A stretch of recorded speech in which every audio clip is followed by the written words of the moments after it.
ጦርነት አንፈልግም ያሉ የትግራይ የጦር ጀነራሎች ህወሓትን በመክዳት አዲስ አበባ ገቡም።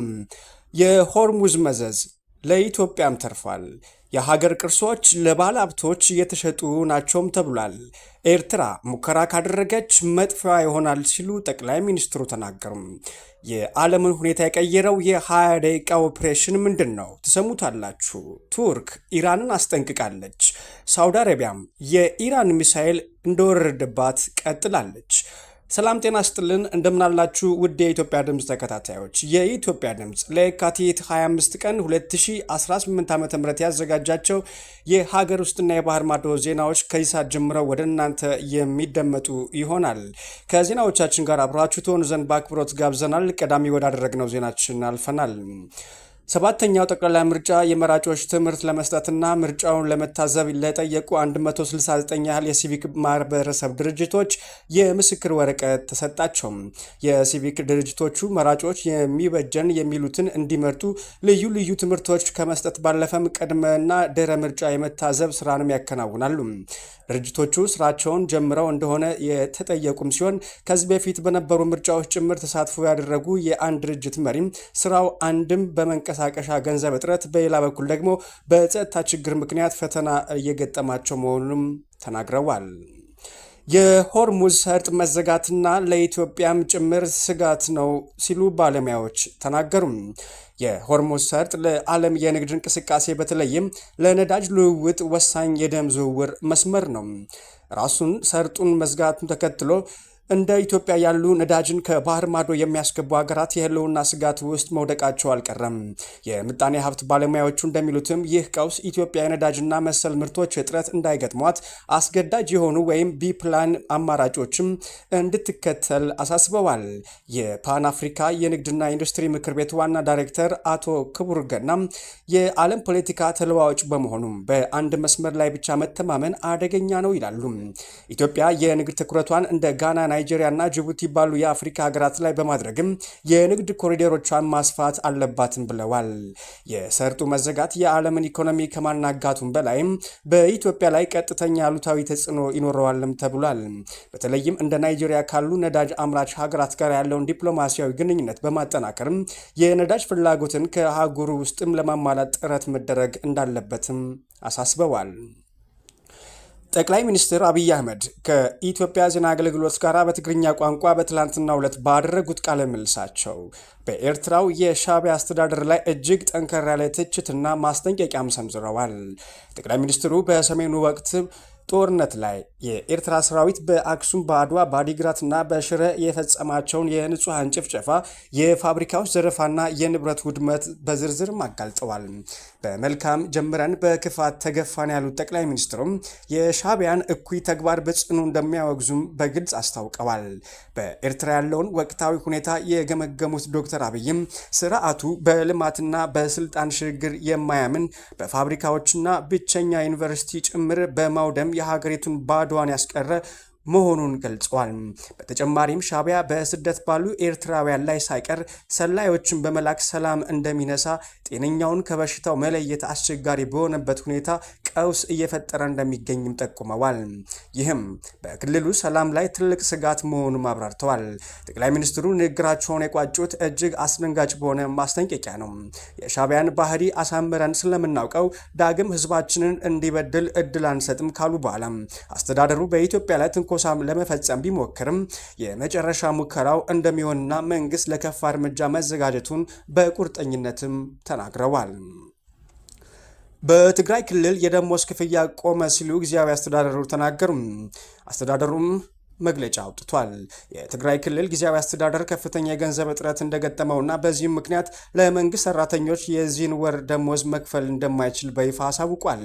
አስተዳደሩ ባወጣው መግለጫም ክፍያው ሊዘገይ የቻለው የፌዴራል መንግስት ለክልሉ መላክ የነበረበትን የድጎማ በጀት ባለመላኩ እንደሆነም ገልጿል። ይህም በክልሉ የሚገኙ በሺዎች የሚቆጠሩ የመንግስት ሰራተኞችና ቤተሰቦቻቸው ለከፍተኛ ስጋት ዳርጓልም ተብሏል። ጊዜያዊ አስተዳደሩ እንዳመላከተውም መደበኛውን የወር ደሞዝ ጨምሮ በጦርነቱ ወቅት ያልተከፈሉ ውዝፍ ክፍያዎች ለመፈጸምም ከ20 ቢሊዮን ብር በላይ ያስፈልጋል ሲልም ገልጿል። የኢትዮጵያ ድምፅ ዜናዎችን እያደመጣችሁ ትገኛላችሁ። የህወሓት የጦር አመራሮች ጦርነት በቃን ብለው ወደ አዲስ አበባ ገብቷልም ተብሏል። የህወሓት ጦር ወይም ቲዲኤፍ ከኮር አዛዥ የነበሩት ጨምሮ ከፍተኛ የጦር መኮንኖች ድርጅቱን በመተው ወደ ፌዴራል መንግስቱ መቀመጫ አዲስ አበባ መግባታቸውም ተዘግቧል። ወደ አዲስ አበባ ከገቡት ከፍተኛ የጦር አዛዦች መካከልም ብርጋደር ጀኔራል ከበደ ፍቃዱና ብርጋደር ጀኔራል ጉዥ ገብረና ሌሎችም ኮሎኔሎችና አዛዦች ይገኙበታልም ተብሏል። ከነዚህም በተጨማሪ በርካታ ኮሎኔሎች እና የጦር መኮንኖች ተመሳሳይ እርምጃ መውሰዳቸውም ተገልጿል። ቲዲኤፍን ጥለው ከወጡት ውስጥ የትግራይ ታጣቂ ኃይልን በአፋርና በዋጃ አካባቢዎች ሲመሩ የነበሩት ጀነራል ዘውዱ ኪሮስና ወዲ አንጥሩ የተባሉ ታዋቂ አዛዥ አሉበትም ተብሏል። እነዚህ ከፍተኛ የጦር መኮንኖችና አጋሮቻቸው ውጊያ በቃን፣ ጦርነት ይብቃን የሚል ጽኑ አቋም ሁሉንም ጥለው ለመውጣት መወሰናቸውም ተገልጿል። ይህ ያልተጠበቀ ክስተት በህወሓት የፖለቲካና የወታደራዊ ክንፍ አመራሮች መካከል ከቅርብ ጊዜ ወዲህ እያደረገ የመጣውን የውስጥ መከፋፈል እንደዚሁም በክልሉ ያለውን ከፍተኛ የጦርነት መሰላቸት በግልጽ የሚያሳይ ነው ሲሉ ምንጮች ተናግረዋል። የፌዴራል መንግስቱ እነዚህን አዛዦች መቀበሉ ተጨማሪ ጦርነት ለማይፈልጉ ሌሎች የቲዲኤፍ አባላትም ትልቅ መልእክት እንደሚያስተላልፍ ይጠበቃል። የትግራይ ሀብት እየተቸበቸበ ነው ተባለ። ስምረት ፓርቲ በክልሉ ከፍተኛ ባለስልጣናት ላይ የዝርፊያ ክስ መስርቷል። ስምረት ፓርቲ በትግራይ ክልል የሚገኘውና የኋላ ቀር ቡድን ሲል የጠራው አካል የመንግስትና የህዝብ ሀብት የሆኑ ተቋማትና ታሪካዊ ቅርሶችን ለግል ባለሀብቶች ያለ አግባብ እየቸበቸበ ነው ሲል ከባድ ክስ ሰንዝሯል።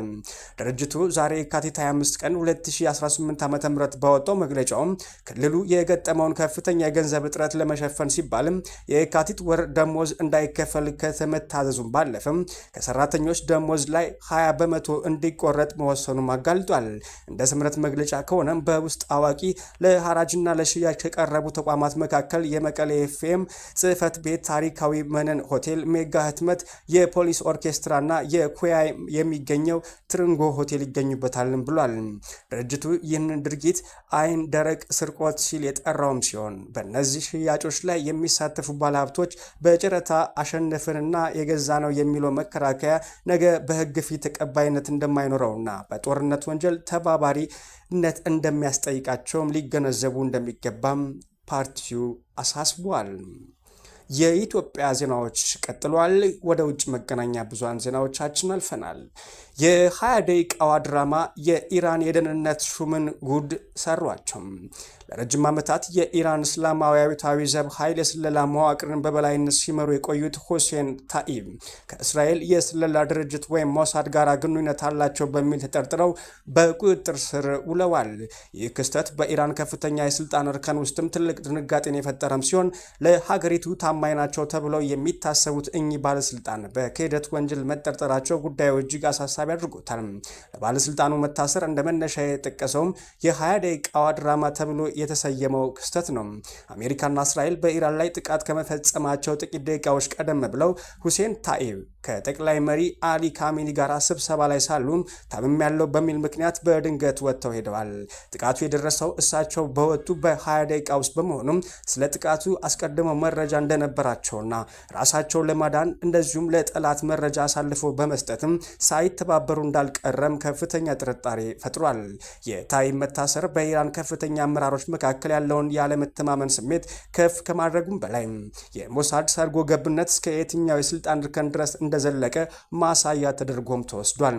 በአሁኑ ወቅትም እጅግ ተጽዕኖ ፈጣሪ የነበሩት ታኢብ በከፍተኛ ጥበቃ ስር ሆነው ምርመራ እየተደረገባቸው እንደሚገኝም ተነግሯል። የሳውዲው ግዙፍ የነዳጅ ማጣሪያ ላይ በድጋሚ የድሮን ጥቃት መከራ ተሰነዘረበት። በሳውዲ አረቢያ የሚገኘውና በዓለም አቀፍ ደረጃ በግዙፍነቱ የሚታወቀው የራስ ታኑራ የነዳጅ ማጣሪያ ተቋም ላይ በድጋሚ የድሮን ጥቃት ሙከራ ተፈጽሞበታል። የሳውዲ መከላከያ ሚኒስቴር እንደገለጸውም ጥቃቱ የተሰነዘረው በድሮን ቢሆንም በመጀመሪያ ደረጃ ግምገማዎች መሰረት ምንም አይነት የጎላ ጉዳት አልደረሰበትም ብለዋል። ሆኖም የሰኞ ዕለቱ ጥቃት የሚያሳዩ የሳተላይት ምስሎች በማጣሪያው ላይ የተወሰነ የተወሰነ የቃጠሎና የጉዳት ምልክቶች እንደነበሩ አመላክተዋል። ይህ የጥቃት ሙከራ የደረገበት ራስ ታኑራ የነዳጅ ማጣሪያ ለሳውዲ አረቢያም ሆነ ለዓለም የነዳጅ ገበያ ወሳኝ የሆነ ግዙፍ የምርት ማዕከል መሆኑም ተነግሯል። ከዚህ ቀደምም በተደጋጋሚ የኢራን ጥቃት ኢላማ ሆኖ የቆየም ሲሆን በቅርቡ ቀናት የተወሰኑ የሳተላይት ፎቶዎች ግን የተቋሙ ህንፃዎች በእሳት ተያይዘው አሳይቷል። ይህም የጥቃቱን አደገኝነትና የማጣሪያውን ተጋላጭነት በግልጽ የሚያሳይም ሆኗል። ከጥቃቱ በኋላም የሳውዲ መንግስት ለደህንነት ሲባል የተወሰኑ የማጣሪያ ክፍሎች እንዲዘጉም ትዕዛዝ አስተላልፏል። በመጨረሻም ቱርክ ለኢራን ማስጠንቀቂያ ሰጠች። ከኢራን ተተኩሶ ወደ ቱርክ የአየር ክልል እያመራ የነበረ ባሊስቲክ ሚሳይል በአየር ላይ መመታቱን ተከትሎ ቱርክ ለኢራን ጠንካራ ተቃውሞ አቅርባለች። የቱርክ የውጭ ጉዳይ ሚኒስትር ሃካን ፊዳን ከኢራን አቻቸው አባስ አራግቺ ጋር ባደረጉት ስልክ ጥሪ ግጭቱን ይበልጥ ሊያሰፋ ከሚችል ማንኛውም ድርጊት መቆጠብ እንደሚገባም አስገንዝበዋል። ውድ የኢትዮጵያ ድምፅ ተከታታዮች የኢትዮጵያ ድምፅ ለየካቲት 25 ቀን 2018 ዓ.ም ያዘጋጃቸው የሀገር ውስጥና የባህር ማዶ ዜናዎች እነኝን ይመስላሉ። ከዜናዎቻችን ጋር አብራችሁ ስለነበራችሁ ከልብ እናመሰግናለን። ሰላምን ተመኘን። ሰላም ለዓለማችን፣ ሰላም ለአህጉራችን፣ ሰላም ለኢትዮጵያችን።